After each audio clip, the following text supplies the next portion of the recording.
The fork slipped from her hand and clattered against the ceramic plate loud enough to make 3 tables turn and stare. Marina Holt felt the heat crawl up her neck as she bent to retrieve it, her thrift store dress riding up her thigh in a way that made the hostess smirk from across the room. The restaurant smelled like burnt garlic and expensive cologne, and every breath she took reminded her she didn't belong here. Not in this place. Not on this date. Not in a room where the chandeliers probably cost more than her yearly rent. She wiped her palms on her lap and forced herself to look up at the man sitting across from her. He hadn't moved, hadn't laughed, hadn't checked his phone like the last 3 guys who'd agreed to meet her and then spent the entire evening texting someone prettier. He just watched her with eyes so dark they swallowed the candlelight whole. "I'm sorry," she said, voice cracking. "I'm not usually this." "Honest," he interrupted. She blinked. "What? You dropped your fork because you're nervous," he said, leaning back in his chair like he had all the time in the world. "Most people would lie and say it slipped. You didn't. Hi, viewers. Kindly tell us where you're watching from and what time it is." Marina's throat tightened.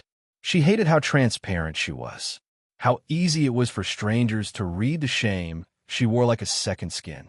Her best friend Keisha had promised this man was different. Quiet. Kind. Not like the others who'd swiped left the second they saw her full-body photos. But sitting here now, under the weight of his gaze, she wondered if Keisha had lied just to get her out of the apartment. "Look," Marina said, crossing her arms over her chest. "Let's just skip the part where you pretend you're interested and I pretend I don't know how this ends." His head tilted slightly, like a predator sizing up prey. "And how does it end?" She laughed, bitter and sharp. "You finish your drink. You check your watch. You tell me you had a great time, but you're not looking for anything serious right now. Then you leave a 20 on the table like I'm the waitress and not your date." The corner of his mouth lifted. Not quite a smile. Something sharper. Is that what happened before? Every time. He reached for his glass, swirling the amber liquid inside without drinking. His cufflinks caught the light, silver serpents with ruby eyes. The kind of detail you noticed when you were trying not to stare at the scar running along his jawline. "Tell me something," he said. "Why did you agree to come?" "Because my best friend guilt me into it." "And why do you think I came?" She hesitated. "Because you lost a bet." This time he did smile, and it made her stomach drop in a way that had nothing to do with fear. "No one marries a fat waitress, sir," she blurted out, the words leaving her mouth before she could stop them. "That's what my ex told me the night he left.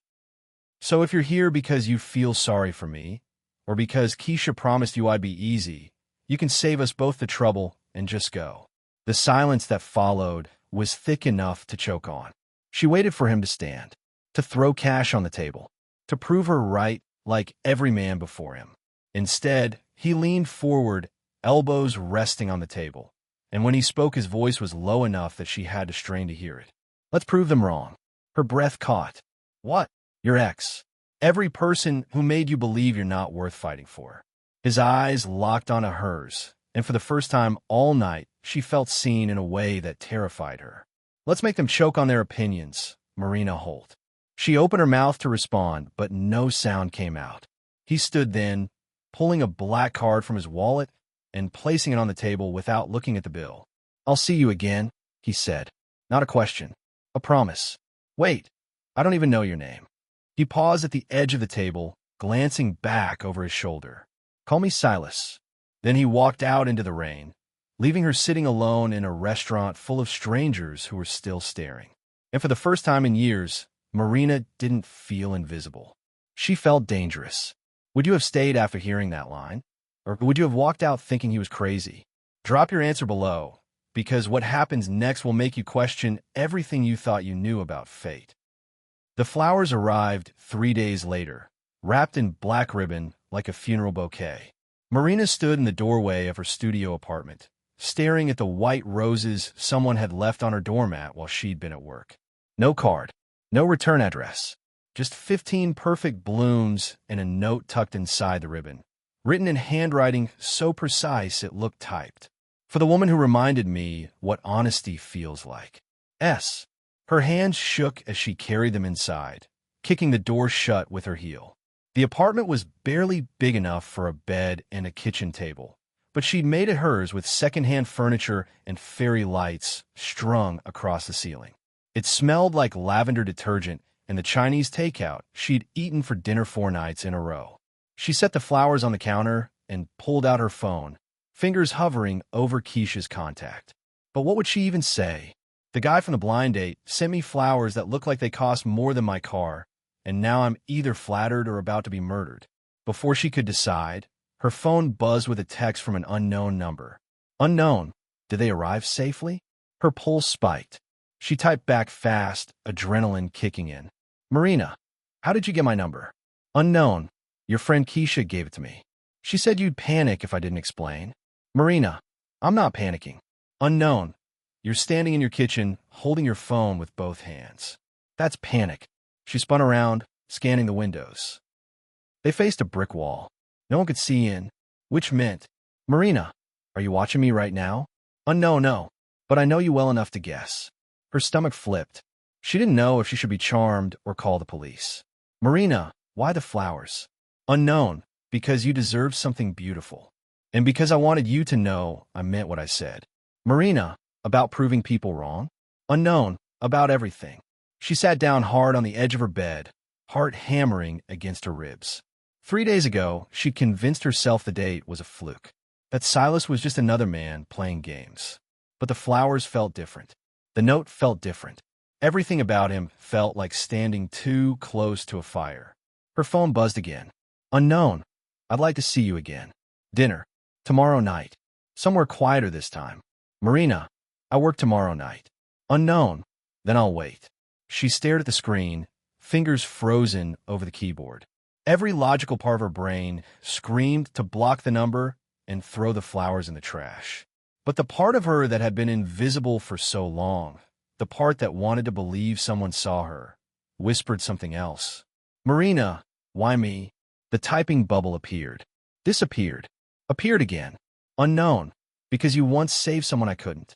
Her breath hitched. What? But before she could type the question, her phone rang. Not a text. A call. From the same unknown number.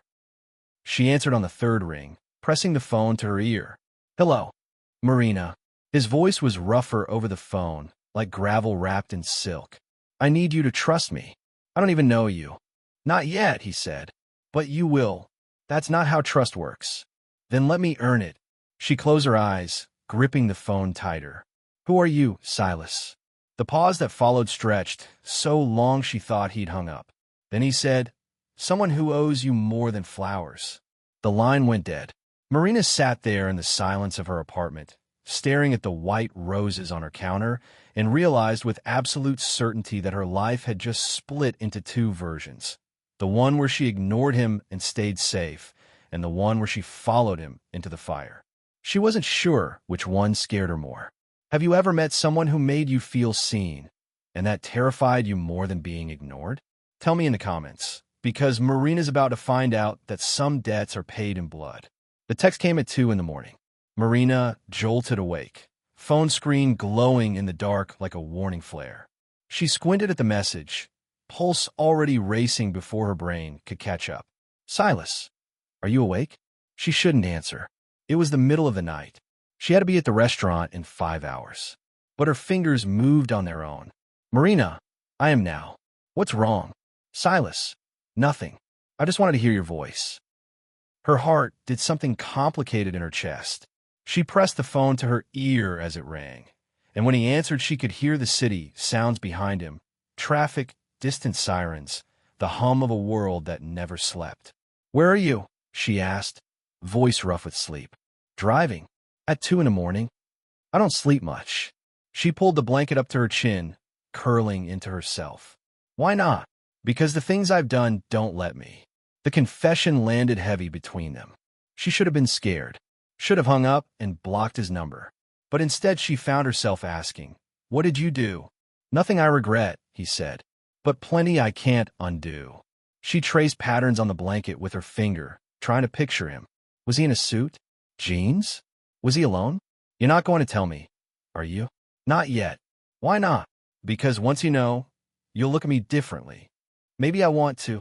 He went quiet for so long she thought the call had dropped. Then he said, "When you were younger, did you work at St. Agnes Hospital?" Her stomach dropped. "How do you know that?" "Answer the question, Marina." "Ah, yes. I was a nurse's aide. Part-time." "Why? Do you remember a woman named Alara?" "Older. Admitted under a fake name. Refused to let anyone call her family." Marina sat up straighter, heart pounding. She did remember. The woman had been bruised, exhausted, and terrified of everyone except Marina. She'd spent 3 nights in the ward, and Marina had snuck her extra blankets and stayed late to keep her company when the nightmares came. "I remember," she whispered. She wouldn't tell me what happened. Just kept saying she needed to disappear.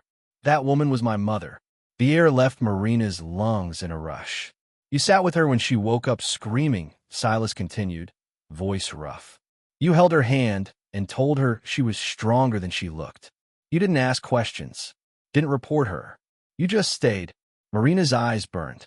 "I didn't know. I know you didn't. That's why it mattered." He exhaled slowly, and she could hear the weight behind it. "She called me the next morning and said, 'I met an angel named Marina. If I make it out of this, remind me to find her.' She made me promise." "Silas." "She died 6 months later," he said. "But I kept the promise." Tears slipped down Marina's cheeks before she could stop them. "The blind date wasn't random." "No. How long have you been watching me?" "Long enough to know you deserve better than the life you've been living." His voice softened, and for the first time she heard something raw underneath it. "You didn't just save my mother, Marina. You saved me from becoming the man I was supposed to be." She pressed her palm against her mouth to keep from sobbing. "I don't understand." "You will," he said. "But first I need you to trust me. Can you do that?" Every instinct she had screamed that this was too much, too fast, too dangerous. But the part of her that had held his mother's hand in the dark, the part that remembered what it felt like to be someone's only comfort, whispered yes. "I'll try," she said. "That's all I'm asking." The line went quiet again, but this time it felt different, like standing on the edge of a cliff and realizing you wanted to jump. "Get some sleep, Marina," he said finally. "I'll see you soon." "Silas." "Yeah. Thank you for telling me." He didn't answer right away. When he did, his voice was barely above a whisper. "Thank you for being the kind of person worth finding." Then he hung up, and Marina sat alone in the dark, staring at the white roses on her counter, and realized she'd just crossed a line she couldn't uncross. She wasn't scared anymore. She was ready. What if your biggest insecurity became someone else's reason to fight for you? Drop a comment below, because Marina's about to learn that kindness always comes with a price, and someone just marked her as the payment. The promotion came out of nowhere. Marina was wiping down table 7 when her manager Darnell appeared beside her, hands shoved in his pockets, looking like he'd rather be anywhere else. "Office. Now," he said. Her stomach dropped. She'd been late twice that week. Once because the bus broke down, once because she'd spent 20 minutes crying in the bathroom after a customer called her the fat one loud enough for the kitchen staff to hear. She followed him through the swinging doors, past the line cooks who didn't bother hiding their stares. Darnell's office smelled like cigarettes and old coffee. He sat behind his desk and slid a folder across to her without meeting her eyes. "You've been promoted," he said, "effective immediately. Floor supervisor." She stared at the folder like it might explode. "What? You heard me, but I didn't even apply. Someone recommended you." He leaned back in his chair, arms crossed. "Someone influential. So congratulations, or whatever. Your raise starts Monday." Her hand shook as she opened the folder. Inside was a contract, her name already typed at the top, salary doubled from what she'd been making. "Who recommended me? Does it matter?" "Yes." Darnell's jaw tightened. "Look, I don't ask questions when people like that get involved. I just do what I'm told. Sign a contract and get back to work." She signed it with numb fingers, brain still trying to catch up. When she walked back onto the floor, 3 of her coworkers turned away the second they saw her. By the end of the shift, someone had written "Gold Digger" on her locker in Sharpie. She scrubbed it off with shaking hands and went home to an empty apartment that felt smaller every day. The next morning, her phone buzzed with a news alert. Vance Holdings acquires majority stake in local restaurant group. She clicked the article with a sinking feeling in her gut.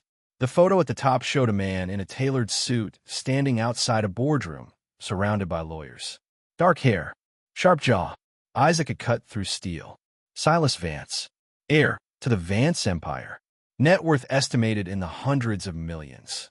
Known for hostile takeovers, private security firms, and a family history that the article only hinted at with phrases like alleged connections and unconfirmed reports. Marina dropped her phone like it had burned her. He wasn't just wealthy, he was dangerous, and he just bought the restaurant she worked at. Her phone buzzed again. A text from the same unknown number. Silas, I told you I'd see you again. Marina, you bought my job? Silas, I secured your future. There's a difference. Marina, people are going to think I slept with you to get promoted. Silas, let them think what they want. Marina, easy for you to say. You're not the one they're calling a gold digger. The typing bubble appeared and disappeared 3 times before his response came through. Silas, anyone who disrespects you answers to me. Remember that. She stared at the screen, heart pounding so hard she could feel it in her teeth. Part of her wanted to scream at him for making her life harder. The other part wanted to ask why he cared this much about someone he barely knew. Before she could type either, her doorbell rang. She wasn't expecting anyone. Keisha was at work. Her landlord never showed up without texting first. She opened the door to find a man in a black suit standing in the hallway, hands clasped in front of him like a Secret Service agent. Miss Holt, who's asking? Mr. Vance requests your presence this evening. A car will arrive at 7. I didn't agree to. He said you'd say that. The man pulled an envelope from his jacket and handed it to her. He also said to give you this. Then he turned and walked away before she could respond. Marina stood in the doorway, holding the envelope like it might detonate. Inside was a handwritten note on expensive paper. You asked why you. Tonight, I'll show you. We're something that makes you feel powerful. S. Tucked beneath the note was a black credit card with her name embossed on it. No spending limit listed. She should have torn it up. Should have called Keisha and told her this whole thing was spiraling out of control. But instead she found herself standing in front of her closet an hour later, pulling out the one dress she owned that didn't come from a thrift store. By the time the car arrived at 7, she'd convinced herself she was just curious. But deep down, she knew the truth. She was already in too deep to turn back. If you found out someone powerful had been watching over you for years, would you be flattered or terrified? Comment below, because Marina's about to walk into a world where protection and possession look exactly the same. The man's voice carried across the dining room like a slap. Hey, sweetheart, you gonna take our order or just stand there looking confused? Marina's jaw tightened as she approached the table, forcing her customer service smile into place. For men in business suits, ties loosened, already 2 drinks deep. The kind who tipped in singles and thought it was funny. What can I get you, gentlemen? She asked, pen poised over her notepad. The one who'd called out, balding, red-faced, wedding ring glinting under the chandelier, leaned back in a chair and looked her up and down like she was on the menu. What do you recommend for someone who likes a little extra meat on the bone? His friends laughed. One of them choked on his whiskey. Marina's smile didn't falter. She'd heard worse, survived worse. The ribeye is popular, she said evenly. Comes with garlic mashed potatoes. Nah, I'm thinking something softer. His eyes dragged over her body again. You ever think about losing some weight, honey? You'd probably get better tips. The laughter got louder. Her hand trembled around the pen, but she kept her voice steady. I'll give you a few more minutes to decide. She turned to walk away, blood roaring in her ears, when his hand shot out and grabbed her wrist. I wasn't done talking to you. Her stomach lurched. She tried to pull free, but his grip tightened, fingers digging into her skin hard enough to bruise. Let go, she said louder now. Or what? He grinned up at her, breath reeking of bourbon. You gonna call your manager? Tell him a customer hurt your feelings? The restaurant had gone quiet. Other diners pretended not to notice. Darnell was nowhere in sight. She was alone, like always, with nobody coming to help. Then a voice cut through the silence like a blade. Let her go. Marina's head snapped up. Silas stood 5 feet away, hands in his pockets, expression so calm it was terrifying. He wore a black suit that looked like it cost more than her yearly salary, and every eye in the restaurant had shifted to him. The man's grip on her wrist loosened. "Who the hell are you?" "Someone you don't want to know," Silas said, taking a step closer. "Now, let her go before I make you regret every decision that led you to this moment." The man released her wrist and stood, puffing out his chest. "You threatening me?" "No." Silas's smile was ice cold. "I'm educating you. There's a difference." "Yeah? And what are you going to teach me?" Silas glanced at Marina, then back at the man. "That disrespect is expensive, and you can't afford it." The man opened his mouth to respond, but one of his friends grabbed his arm and whispered something urgent. Marina caught the words Vance and don't before the man's face went pale. He sat back down hard, hands shaking. Silas turned to Marina, voice softening. "Are you hurt?" She shook her head, unable to speak. "Good." He looked back at the table. "Gentlemen, your meal is on the house, but you're leaving. Now." They didn't argue. Within 30 seconds, all four men had thrown cash on the table and bolted for the exit like the building was on fire. The restaurant stayed silent for another beat. Then the whispers started. Marina felt every stare like a brand on her skin. She heard the words mistress and sugar daddy and pathetic echoing from table to table. "Come with me," Silas said quietly. "I can't. I'm working." "Not anymore." He nodded toward Darnell, who'd appeared in the kitchen doorway looking pale. "She's done for the night." Darnell nodded fast. "Yeah, sure. Take the night, Marina." She wanted to argue. Wanted to tell Silas he couldn't just walk into her life and rearrange it like furniture. But her wrist was throbbing and her hands wouldn't stop shaking, and she was so tired of fighting alone. So she let him lead her outside into the cool night air, where a black car waited at the curb. "Get in," he said. "Where are we going?" "Somewhere you'll be safe." "I don't need—" "Yes," he interrupted, opening the car door. "You do." She climbed in, and the second the door closed behind them, the world outside felt a million miles away. Silas sat beside her, jaw tight, hands clenched into fists on his lap. "Did he hurt you?" "It's just a bruise." "That's not what I asked." She looked down at her wrist, where red marks were already forming. "I've had worse." His expression darkened. "Not anymore. You can't protect me from everything, Silas. Watch me." The car pulled away from the curb, and Marina realized with a sinking feeling that the restaurant gossip was about to explode. By tomorrow morning, everyone would know. By tomorrow night, she'd be a headline. "They're going to destroy me," she whispered. Silas reached over and took her hand, careful not to touch the bruise. "Then I'll destroy them first." She looked up at him, searching his face for a lie, but all she saw was a promise. And for the first time in her life, Marina wondered if being saved was more dangerous than being alone. Would you still trust him after this, or run for your life? Drop your answer below, because Marina's about to learn that some protectors are more dangerous than the monsters they fight. And someone's been watching this whole time. The brick shattered her living room window at 3 in the morning. Marina jerked awake to the sound of glass exploding across her floor, heart slamming against her ribs before her brain could register what was happening. Cold air rushed through the opening, carrying the smell of rain and gasoline.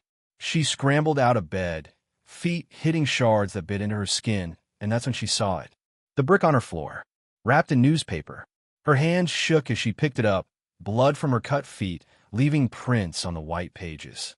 The headline screamed at her in bold letters. Vance Ayre's secret mistress. Waitress climbs social ladder one dinner at a time. Below it, a photo. Her and Silas leaving the restaurant. His hand on her lower back. Her looking up at him like he'd hung the moon. Someone had circled her face in red marker and written "Gold Digger" across her forehead. She dropped the brick like it had burned her, backing away until her spine hit the wall. This wasn't gossip anymore. This was a threat. Someone knew where she lived. Someone was watching. Her phone buzzed on the nightstand. She lunged for it, praying it was Silas, but the number was blocked. Unknown. "You should have stayed in your lane, fat girl. Now everyone knows what you really are." Another text came through before she could breathe. Unknown. "He'll get bored. They always do. And when he throws you away, no one will hire you." No one will want you. You'll be exactly what you've always been, nothing. Her knees buckled. She slid down the wall, glass crunching under her weight, and pressed her palms against her eyes to stop the tears. But they came anyway, hot and angry and full of every cruel word she'd ever believed about herself. The door to her apartment rattled. Once, twice, then the lock clicked. She looked up just as three men in black masks pushed their way inside. She tried to scream, but one of them clamped a hand over her mouth, dragging her backward as she kicked and clawed at air. The other two moved through her apartment like they owned it, overturning furniture, ripping drawers open, throwing her life across the floor. "Where is it?" The one holding her hissed at her ear. She shook her head, choking on her own terror. "The drive. The files. Where'd he give them to you?" She had no idea what they were talking about. She tried to say so, but his hand pressed harder, cutting off her air. "Check the bedroom," one of them barked. They tore through her closet, slashed her mattress open, dumped her clothes in a pile. She heard fabric ripping, heard her few precious things breaking, heard her neighbor's door slam shut as they chose to ignore the noise. "She doesn't have it," the third man said, yanking off his mask. His face was scarred, eyes dead. "Vance is playing games." The one holding her released his grip, just enough for her to gasp. "Then what do we do with her?" "Send a message." The scarred man pulled something from his jacket. A phone. He aimed it at her tear-streaked face and took a photo while she struggled. "Smile, sweetheart. Your boyfriend's going to want to remember this." Then they threw her to the floor, stepped over her like trash, and walked out. The silence that followed was worse than the violence.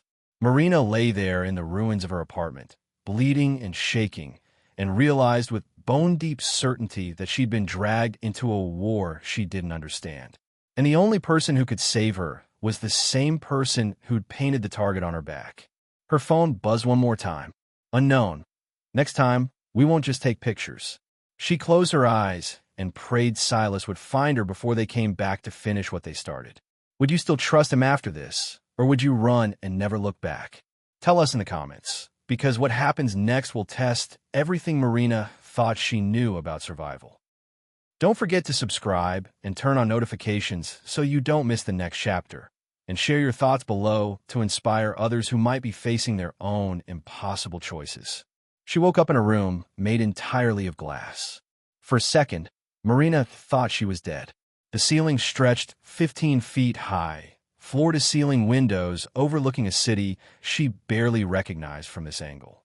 Everything was white, sheets, walls, curtains, except for the blood on the pillowcase where her head had been. She sat up too fast, and her vision swam. Her feet were bandaged, her wrist wrapped in gauze. Someone had changed her clothes into silk pajamas that felt like water against her skin. "You're awake." She spun toward the voice, and there he was. Silas, standing in the doorway with his sleeves rolled up and blood staining his forearms. Not his blood. She knew that instinctively. "What did you do?" she whispered. "What needed to be done?" He crossed the room and sat on the edge of the bed, careful not to touch her. "How do you feel?" "Like I got hit by a train." "Close enough." His jaw tightened. "They broke into your apartment." "Hurt you?"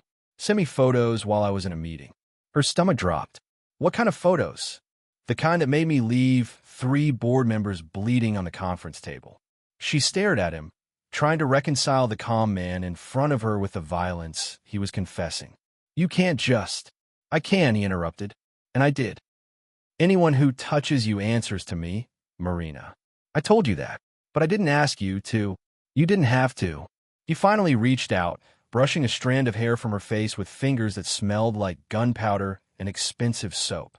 "The men who hurt you won't hurt anyone again. Neither will the person who sent them." "Who sent them?" His expression darkened. "A man named Cornvale. He used to work for my family. Now he's trying to take over what's left of our empire by using you as leverage." "I don't understand. I'm nobody." "You're not nobody to me." He stood abruptly, pacing to the windows. "Vale thought if he scared you enough, you'd run. If you ran, I'd look weak. If I looked weak, my allies would turn on me. And did they?" He smiled, sharp and cold. 3 of them tried. They're not trying anymore." She pulled the blanket tighter around herself, feeling like she'd stepped into someone else's nightmare. How many people did you hurt because of me? Not enough. Silas, don't. He turned to face her, and for the first time she saw something raw in his eyes. Don't apologize for existing. Don't feel guilty for what other people chose to do. You saved my mother when no one else would. You showed kindness in a world that rewards cruelty. If protecting you makes me a monster, then I'll be the worst one they've ever seen. Tears burn her eyes. I didn't ask for this. I know. He came back to the bed, kneeling so they were eye level. But it's yours anyway, and I need you to decide right now if you're going to trust me or walk away. Because if you stay, it gets harder. If you stay, there's no going back. She looked at him, really looked, and saw the truth hiding beneath the violence. He wasn't saving her because he felt guilty. He was saving her because she'd shown him a version of himself he'd forgotten existed. I found something, she said quietly, in my apartment, before they broke in. A file with my name on it.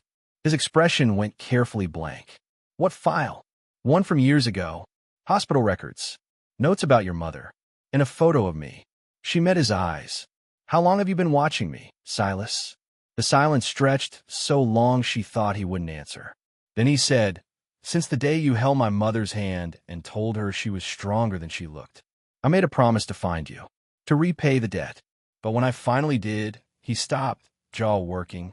You weren't what I expected. What did you expect? Someone easier to walk away from. Her breath caught. And now I'd burn the world down before I let anyone take you from me.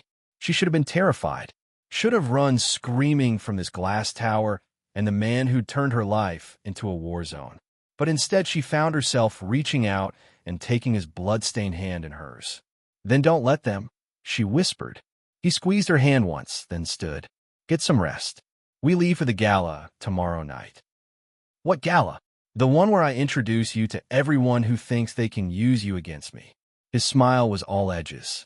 And we show them exactly how wrong they are. He walked out, leaving her alone in a room made of glass, surrounded by a city that suddenly felt very small. And Marina realized with absolute clarity that she'd just crossed the last line that separated her old life from this new one. There was no going back, only forward, into the fire. If someone offered you protection, but it came with a war you didn't choose, would you take it? Drop your answer below, because Marina's about to step into the spotlight and discover that revenge looks a lot like justice when you're wearing the right dress. Subscribe and turn on notifications so you don't miss what happens next. And tell us in the comments what you would do in her position. The envelope was tucked under her pillow when she woke the second morning in the penthouse. Marina pulled it out with shaking hands, recognizing the expensive paper, the precise handwriting. But this time there was no romantic note inside, just a single photograph. Her, 19 years old, wearing scrubs 2 sizes too big, standing beside a hospital bed where an older woman lay sleeping, hooked up to machines that beeped in the fluorescent silence. She'd forgotten that night. Or maybe she'd buried it under years of working double shifts and swallowing insults and convincing herself she didn't matter. But someone had remembered. The door opened, and Silas walked in carrying coffee and what looked like a leather-bound folder. He stopped when he saw her holding the photo. You kept this? She asked. My mother gave it to me a week before she died. He sat beside her, setting the coffee on the nightstand. She made me promise I'd find you. Make sure you were okay. Repay what you'd given her. I didn't give her anything. I just sat with her. You gave her hope, he said, in a world where people like us don't get much of it. She traced the edge of the photo with her thumb, remembering how scared that woman had been, how she'd refused to give her real name, how Marina had lied to the attending physician and said the patient was her aunt just so they wouldn't call the police. Who hurt her? Marina asked. Silas's jaw tightened. My father. The words landed like stones. She looked up at him, searching for a lie, but found only old grief. He thought she was cheating on him, Silas continued. She wasn't, but paranoia runs deep in my family. So he had her followed, threatened, isolated. When she finally ran, he sent people to bring her back. She barely made it to the hospital before she collapsed. And you? I was 18, away at school. By the time I found out, she was already admitted under a fake name. His hands clenched into fists. I couldn't protect her. But you did. You sat with her through the worst night of her life and never asked for anything in return. Marina's throat burned. I wish I'd known. If you had, you might have acted differently, might have reported it, might have put yourself in danger. He took the photo from her hands and set it aside. She knew that. That's why she never told you who she really was. So this whole thing, the blind date, the flowers, the promotion, it was all because of her? It started that way, he admitted. I wanted to make sure you were taken care of, give you opportunities you deserved. But then I met you, heard you laugh, watched you survive in a world that tried to break you every day. And I realized, what? He looked at her with an expression so raw it made her chest ache. You didn't just save my mother, Marina. You saved me from the man I was becoming. The kind of man who measures worth in fear instead of compassion, who sees people as tools instead of souls.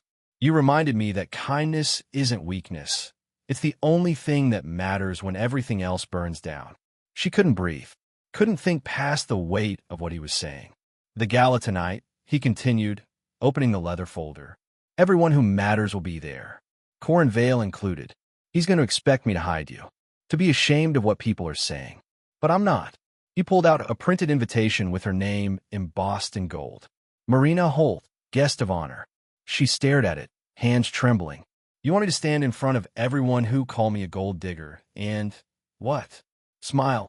No, he said. I want you to stand in front of them and show them exactly who you are. Not a mistress, not a charity case. The woman who saved a life when no one else would.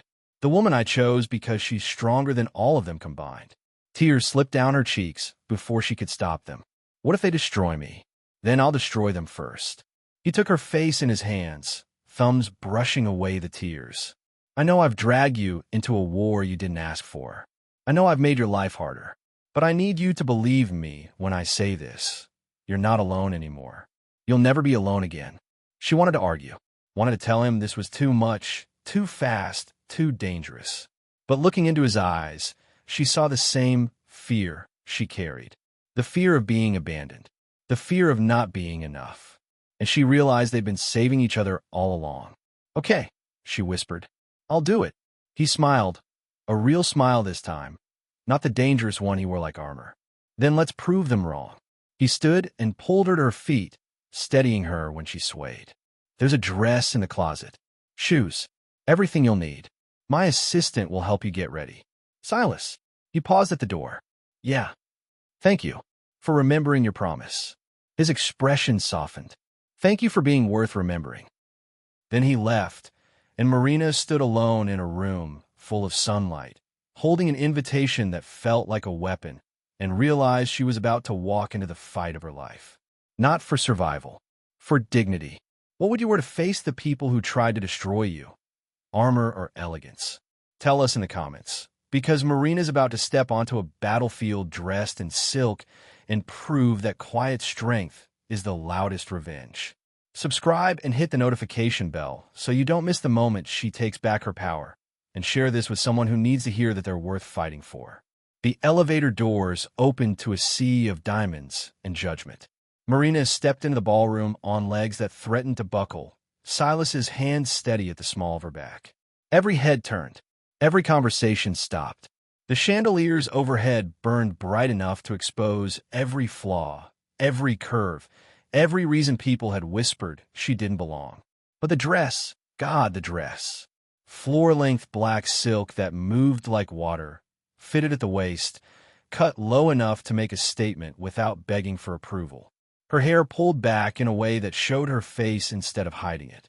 Heels that added 3 inches and made her feel 10 feet tall. She looked like money, like power, like someone who'd earned her place instead of stumbling into it. Silas leaned close, voice low enough that only she could hear. Breathe. She did. Once.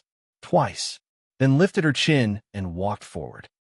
The crowd parted like she was carrying a disease. Women in gowns that cost more than her yearly rent whispered behind gloved hands. Men in tuxedos looked her up and down with expressions that ranged from confusion to disgust. She caught the words mistress and embarrassing, and what was he thinking before Silas's grip on her waist tightened in warning? Ignore them, he murmured. Hard to ignore a firing squad. then watched them realize they missed. A reporter stepped forward, camera flashing. "Mr. Vance, is it true you're engaged to?" "No," Silas interrupted smoothly.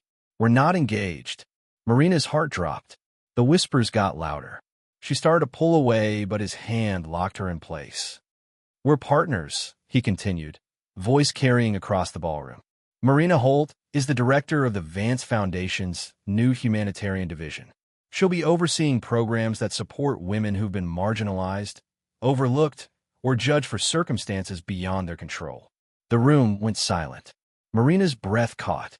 She turned to look at him, but he was already guiding her toward the stage where a microphone waited. "What are you doing?" she hissed. "Giving you a platform," he said. "Use it." Before she could argue, he released her and stepped back, leaving her alone in front of 300 people who'd spent the last week tearing her apart. The microphone hummed as she approached. Her hands shook. Her mouth went dry. Every instinct screamed at her to run. But then she saw him. Cornvale, standing near the back of the room with a champagne flute and a smile that promised violence. And something inside her snapped. She gripped the microphone and spoke. "Most of you don't know me," she said, voice steadier than she felt. "But you've spent the last week deciding who I am anyway. Gold digger. Mistress. Someone who slept her way into a world she doesn't deserve." She paused, letting the words settle. "And maybe you're right. Maybe I don't deserve this. But neither did the woman I sat with in a hospital 5 years ago while she bled from wounds her husband gave her. Neither do the women who work double shifts and still can't afford rent. Neither do the people you walk past every day because they don't look like they matter." The silence was deafening. "I'm not here because I'm special," she continued. "I'm here because someone saw me when I thought I was invisible. And now I'm going to make sure other people feel seen too. So, judge me all you want. Call me whatever makes you feel better. But while you're whispering behind my back, I'll be too busy changing lives to care." She set the microphone down and walked off the stage, legs shaking so hard she barely made it to Silas's side. He caught her elbow, steadying her. "That," he said quietly, "was perfect."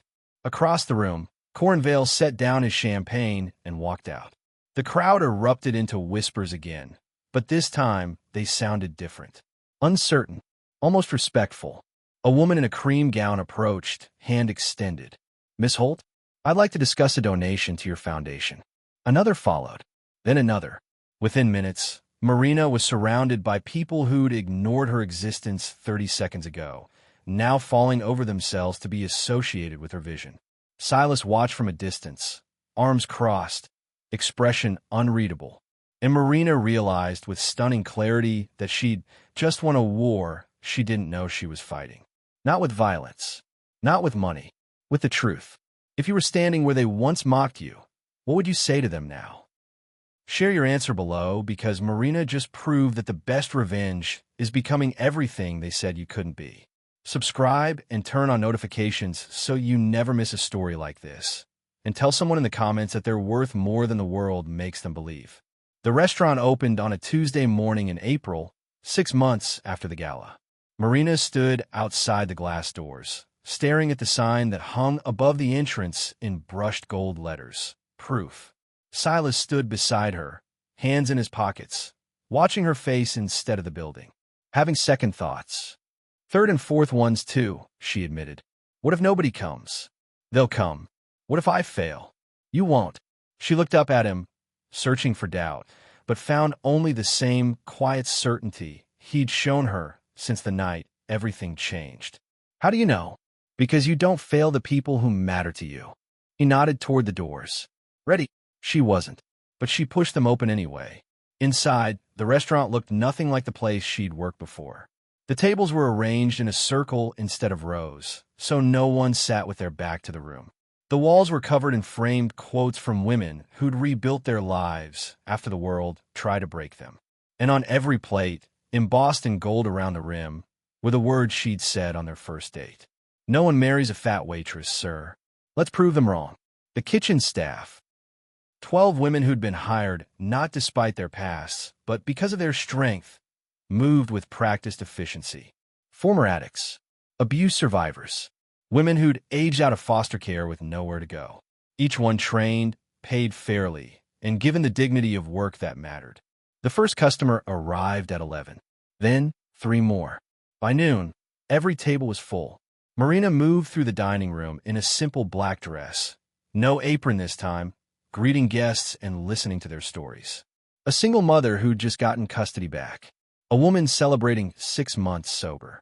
A teenager who'd escaped trafficking and was applying to college.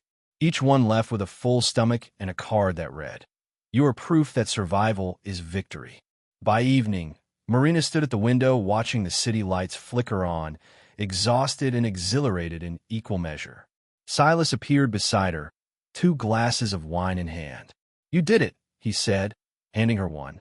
"We did it," she corrected. He smiled. "Not the dangerous one, the real one. Your mother would be proud. So would yours." They stood there in comfortable silence, watching the world move past their windows, and Marina felt something she hadn't felt in years. "Peace. Do you ever regret it?" she asked. "Choosing me. Every day," he said. Her heart stopped. Then he turned to face her, eyes soft. "I regret that I didn't find you sooner, that you had to survive alone for so long, that the world made you believe you weren't worth fighting for." He reached out and tucked a strand of hair behind her ear. "But choosing you? That's the only thing I've ever done right." Tears burned her eyes, but she didn't let them fall. "I still don't understand why." "Because you reminded me what it means to be human," he said simply. "In a world that rewards cruelty, you chose kindness. In a life that tried to crush you, you chose to stand. And when I offered you power, you used it to lift other people up instead of yourself." He set his glass down and took both her hands in his. "That's why, Marina. Because you're proof that goodness still exists." She kissed him then, in a restaurant named after resilience, surrounded by people who'd clawed their way back from nothing, and realized she'd finally found what she'd been searching for her entire life. Not rescue, not revenge, just someone who saw her, really saw her, and decided she was worth the fight. Behind them, the kitchen staff laughed over a shared meal. Outside, a line had formed of people waiting for tables. And across town, in the ruins of Corin Vale's empire, investigators found evidence that would put him away for life. Justice didn't always scream. Sometimes it just opened a restaurant and proved the doubters wrong. 6 months later, a young woman walked through the doors of Proof, carrying a resume and a black as she tried to hide with makeup. Marina hired her on the spot, trained her herself, and whispered the same words someone once said to her. "You're stronger than you look." The girl cried. Marina held her hand, and the cycle continued. Because that's what Proof looked like. Not a moment, not a victory, but a choice to keep showing up for the people the world forgot. And Marina Holt, the girl who thought nobody would marry a fat waitress, had become someone worth remembering. Not because she changed herself, because she changed the world. This is proof that your story isn't over. It's just beginning. If this moved you, share it with someone who needs to hear it. Subscribe and turn on notifications so you never miss stories that inspire, empower, and remind you that you're worth more than the world makes you believe. Tell us in the comments what your version of Proof looks like, and let's build something beautiful together. You are not alone. You are not invisible. You are proof that survival is the loudest victory of all.